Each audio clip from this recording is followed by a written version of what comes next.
On se penchait il y a quelques instants sur cette attaque d'un policier, plusieurs policiers, par un individu.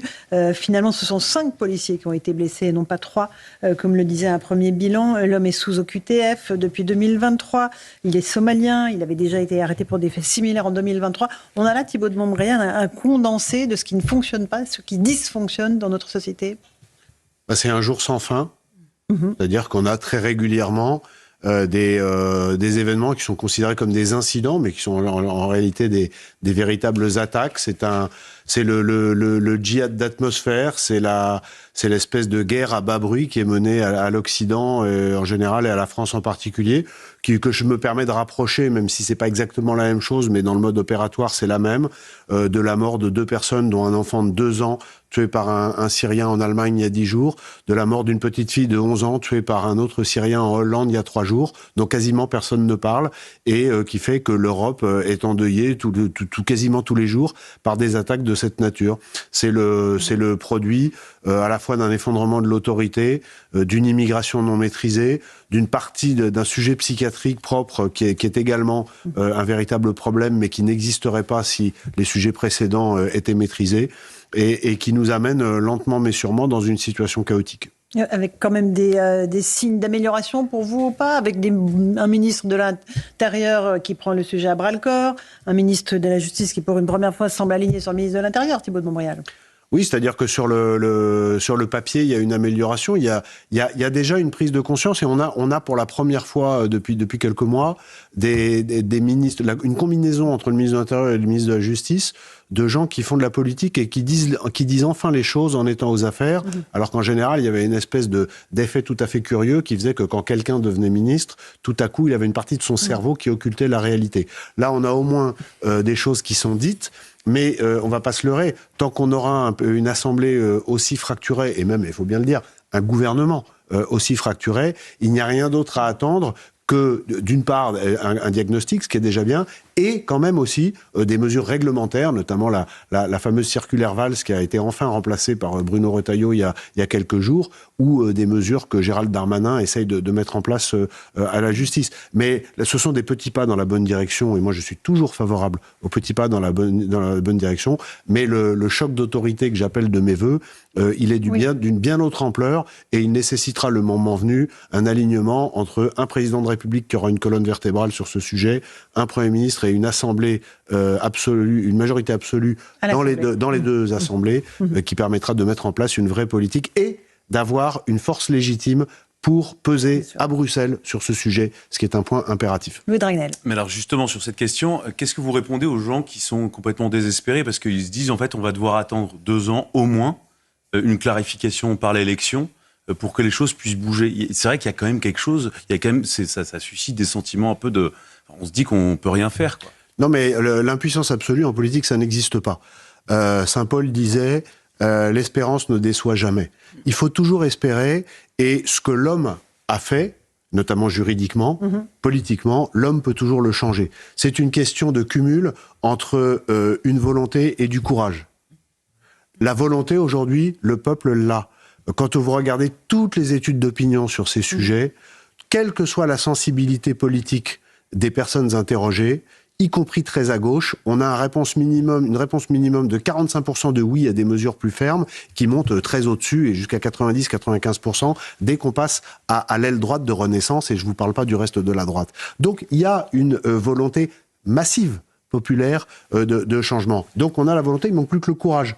Et ce courage, il semble poindre chez certains hommes politiques actuels. Néanmoins, moi je pense, vous savez, avec le centre de réflexion sur la sécurité intérieure que je préside, je fais des réunions publiques 2 ou 3 fois par mois partout en France, et je sens quand même que le peuple, les gens qui viennent discuter de ça, sont un peu désabusés d'une classe politique qui, depuis 20 ou 30 ans, est aux affaires, droite ou gauche confondues, et qui, finalement, malgré un diagnostic de plus en plus évident, a toujours rechigné à faire ce qu'il fallait faire. D'accord. Je pense qu'à un moment, il faudra le faire, et j'ajoute pour finir que c'est pas une question d'extrémisme, puisqu'évidemment, on se fait très vite taxer d'extrémisme. Regardez, les pays du nord de l'Europe, malgré des grandes difficultés comme la tragédie suédoise d'aujourd'hui l'illustre, eh bien, ont pris, alors que ce sont des sociodémocrates qui sont au pouvoir, ils ont pris des mesures de bon sens qui ici seraient qualifiées par une bonne partie de la presse et des partis Vous politiques parlez de la Suède, de mesures très à gauche. Thibault de Montbrial, je le précise, une dizaine de personnes tuées dans un centre d'enseignement, le tireur est mort, une fusillade dans un établissement scolaire, la plus meurtrière qu'ait jamais connue la Suède dans son histoire. Oui, la Suède qui est ravagée par une immigration non contrôlée, par des gangs, par des armes de guerre. La Suède c'est le pays d'Europe où on tire le plus. Par exemple, on tire à l'arme anti-char régulièrement en Suède, ce qui est quelque chose qu'on n'a pas encore en France. D'accord. Gauthier Lebret, et après François On parlait à l'instant de ce qui s'est passé aujourd'hui à la préfecture. C'est l'immigration illégale qui est en cause avec cette personne sous OQTF. On a eu aujourd'hui les chiffres de l'immigration légale. 340 000 titres de séjour délivrés l'an dernier, quasiment. 336 700 précisément. Comment fait-on pour faire comprendre à ceux qui nous dirigent qu'il est peut-être temps, puisque c'est un chiffre en hausse, de baisser ce chiffre et d'arrêter avec les titres de séjour? Et là, on parle d'immigration, encore une fois, légale. Et alors, Gauthier Lebret, pour aller dans votre sens, il faut ajouter à ce premier chiffre que vous donnez sur ce qu'on appelle les premiers visas entrés en France, les premières demandes d'asile. Le chiffre des 258 000, si j'ai bien lu tout à l'heure. Donc, le cumul des deux nous met juste en dessous de 500 000, c'est-à-dire que les entrées légales en France en 2024 sont du niveau de la population de la ville de Toulouse. Et bien qu'on se soit fortement réjoui, semble-t-il, du nombre d'expulsions en augmentation de 24%, en réalité, le nombre d'expulsions, c'est 21 000.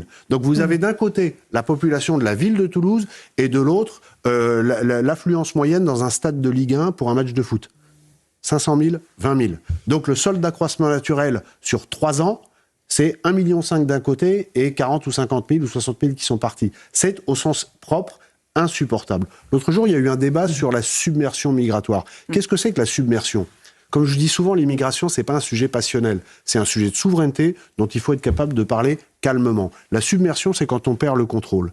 Pense-t-on réellement qu'on a le contrôle quand il y a 10 jours, dans le 16e arrondissement de Paris, en pleine séance de sport pour les élèves de lycée, dans un gymnase, la police est arrivée, a demandé aux étudiants, aux lycéens de partir et qu'on les a remplacés par 200 migrants et qu'on a expliqué aux enseignants qu'ils n'étaient pas sûrs qu'ils retrouvent la jouissance du gymnase avant le bac et que peut-être de jeunes bacheliers parisiens n'allaient pas pouvoir passer l'épreuve physique d'éducation physique parce que on occupait leur gymnase avec des migrants. Ça ressemble à des agissements en panique. Donc nous sommes effectivement dans une situation où il n'y a plus de maîtrise. Et j'ajoute un dernier point, c'est que l'argument de l'immigration de travail ne tient pas pour 2 raisons. La première, c'est que le nombre de visas d'immigration pour le travail, c'est 15% seulement de l'immigration. Et la deuxième, c'est que le nombre de chômeurs émigrés est du double du nombre de chômeurs français. Donc, il faut complètement repenser notre politique migratoire. Ça n'est ni bien ni mal. Ça n'est ni une chance pour la France, ni pas une chance pour la France. Moi, je ne me situe pas dans le terrain affectif. Je me situe dans le champ des questions de souveraineté. Qu'est-ce qui est bien pour notre pays? Quel est le besoin de notre pays? Nous avons besoin d'un certain nombre de migrants sur certains métiers, mais moins qu'on ne le dit. Et la réalité d'aujourd'hui n'est pas celle d'il y a 10 ans, n'est pas celle de dans 10 ans. Et il faut aborder ces questions de façon dépassionnée. François Pupponi. Sur le cas concret là, du Somalien qui a agressé les 5 policiers cet après-midi, vous faites quoi? Vous le remettez à la justice? Demain, vous êtes ministre de l'Intérieur? Ou vous décidez de l'expulser? Il est sous OQTF. Vous décidez de l'expulser tout de suite. Vous n'attendez pas, vous prenez pas le risque, parce que le risque, c'est qu'il soit remis à la justice, que le procès traîne, qu'il soit remis en liberté et qu'on le retrouve comme on l'a retrouvé 1 an plus tard. Oui, parce qu'il était en récidive. Ou est-ce que vous dites, bah non, allez, on cherche pas à comprendre, on l'expulse tout de suite? Alors, sachant que il y a tout un tas d'éléments qui me manquent pour répondre précisément à la question. Oui, il est sous OQTF. Il est sous OQTF. On l'a arrêté. À supposer, pour les besoins du raisonnement, parce que vous le savez très bien, cher François, que la difficulté, c'est que l'OQTF soit exécuté. C'est-à-dire que s'il est somalien, c'est ce que j'ai compris. C'est ça. Est-ce que la Somalie accepte de recevoir? C'est un pays en guerre. À supposer, ce qui n'est pas le cas, mais à supposer que la Somalie, ou que, en tout cas pour le besoin du raisonnement abstrait, le pays d'origine accepte de reprendre, moi, dans ce cas-là, c'est l'expulsion immédiate. Il n'y a aucun débat. Je veux dire qu'à un moment donné, il faut aussi rappeler quelques évidences. C'est que la sécurité, c'est un besoin primaire de l'être humain. L'État a comme mission première d'assurer la sécurité de ses concitoyens. Aucune autre considération ne doit primer. Et certainement pas l'intérêt individuel de quelqu'un qui ne fait pas partie de notre communauté nationale. On ne peut pas expulser vers la Somalie, on ne peut pas expulser vers l'Afghanistan et vers d'autres pays. Bruno Retailleau avait proposé la solution des pays tiers. On lui a dit c'est une idée horrible, il ne faut surtout pas le faire. Les Italiens le font. C'était mon point suivant, donc je vous remercie de cette question qui est remarquablement articulée avec ma pensée. Bien sûr, il faut d'abord il faut trouver des solutions. Donc il faut être inventif. Il y a des pays qui sont prêts à accueillir ces gens dans des bonnes conditions au regard des droits humains, évidemment en contrepartie d'une aide financière. Mais là encore, l'intérêt de notre pays, est-ce que c'est même à charge égale, et en plus la charge serait sans doute moindre, mais même à charge financière égale, que ces gens qui sont dangereux soient gérés à un endroit où ils ne mettent pas en risque notre population, ou est-ce que c'est de les laisser sur notre territoire où ils mettent en risque nos policiers, on l'a vu cet après-midi, nos surveillants de prison, on en parle très peu, mais il y a des agressions tous les jours, ou notre population, comme on le voit également tous les jours. Ouais, et on a, depuis les États-Unis, la confirmation que les premiers vols de migrants vers Guantanamo sont en cours. Guantanamo, donc la prison de haute sécurité des années Obama, qui est remise en service des années Bush, mais qui a été fermée par Obama, qui est à nouveau remise en service. C'est une solution dans des conditions sans doute différentes de celles de la détention des terroristes. Mais moi, je pense qu'il faut réfléchir sur ces questions en termes d'efficacité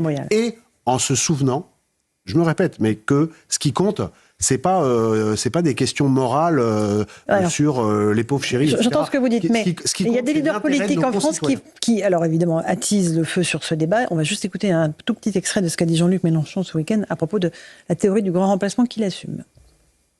Oui, monsieur Zemmour, il y a un grand remplacement. Oui, monsieur Bayrou, il y a un grand remplacement. Quel est ce remplacement ? Ce remplacement, c'est celui d'une génération qui vient après l'autre et qui ne ressemblera jamais à la précédente. Ça c'est une idéologie qui est mise en place, une stratégie. C'est une stratégie politique qui est navrante, qui est irresponsable, qui est presque ridicule, parce que M. Mélenchon a dit l'inverse pendant plus de 30 ans de vie politique, et quand on ressort ses discours, même il y a 10 ans, il disait l'inverse. Mais donc, ça veut dire que c'est un choix cynique de positionnement politique à l'appui d'une démarche qui est électorale, et je pense qu'aujourd'hui, Jean-Luc Mélenchon se met de plus en plus dans une posture qui consiste à mettre en très grand danger la paix civile, et c'est de plus en plus inquiétant. Rachel, peut-être une question sur... J'avais une question à poser évidemment sur les questions de sécurité. On sait que le droit est fait par la loi. Est-ce que la jurisprudence nous aide ? Est-ce que les tribunaux nous aident justement sur le pas à pas dont vous parliez pour être plus en sécurité, et notamment par rapport à l'exécution de nos lois ? Les tribunaux ne nous aident globalement pas, pour des raisons qui sont à la fois liées au fonctionnement, à la procédure pénale, à des circonstances de flux de massif de procédures, à la question aussi de l'exécution des peines qui est un réel problème. Et d'un autre côté, d'abord on a besoin des tribunaux, et les tribunaux appliquent la loi. Alors, ils l'appliquent avec une interprétation, mais si la loi est claire, il n'y a plus de problème. S'il y avait une réforme de procédure pénale sur certains points, la question ne serait plus de savoir si les juges ont raison ou tort, puisque la loi guide les juges et ils ne peuvent pas statuer en dehors de la loi. Donc, je pense qu'il y a, pour tout ce qui concerne la haute administration française, y compris la magistrature, un vrai travail de refondation culturelle, parce que en décalage avec le peuple dont je parlais tout à l'heure, des attentes massives et unanimes ou quasi unanimes, eh bien, une forme de superstructure, pour parler comme Marx, qui est une superstructure de l'intelligentsia française, ultra minoritaire, mais très présente dans les médias, dans l'administration et notamment la magistrature, pense de façon contraire à ce que l'évolution de la société mérite. Mais le réel va finir par s'imposer. Une dernière question. Oui, sur l'Algérie, Thibault de Montbrial. Quand on voit l'agressivité du président Tebboune, Boualem Sansal qui est toujours retenu comme un otage d'État dans les geôles algériennes, le silence du président français vous évoque quoi ? Mais le silence, moi je préfère quand il se tait que quand il dit que la France a commis un crime contre l'humanité ou qu'il n'y a pas d'histoire et de culture française. Je pense que l'Algérie, pour des raisons que l'histoire éclairera peut-être, je ne m'explique pas, et je pèse mes mots, je ne m'explique pas le positionnement d'Emmanuel Macron sur l'Algérie depuis les propos qu'il tenait pendant sa campagne électorale avant sa première élection. Maintenant, ce que je redis devant vous bien volontiers, c'est qu'il est temps de mettre les relations franco-algériennes à niveau, c'est-à-dire qu'elles deviennent normales, qu'elles ne soient plus polluées par le passé. Et ça implique de la fermeté. Nous sommes maltraités. Et des mesures de rétorsion. Évidemment, sur tous les champs et sans aucun état d'âme.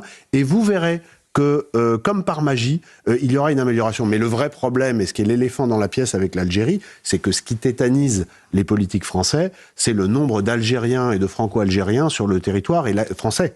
Et la capacité de l'Algérie, par ces influenceurs qui sont en réalité des gens liés au moins par des liens non écrits, mais par l'influence justement au service de l'État algérien, la capacité donc de ces gens de commettre ou de mettre en œuvre des vrais désordres sur le territoire français. C'est ça. Mais là encore, il faut assumer les bras de fer et en général, quand on est faible, ce qui est le cas pour le moment, l'opposition ne cesse de gagner des terrains. Donc à un moment donné, il faut assumer de la fermeté sur tous les plans. Financiers, visa, relations personnelles avec les dirigeants, etc. Seule la fermeté paye et si un jour d'aventure elle était mise en œuvre, eh bien elle payera.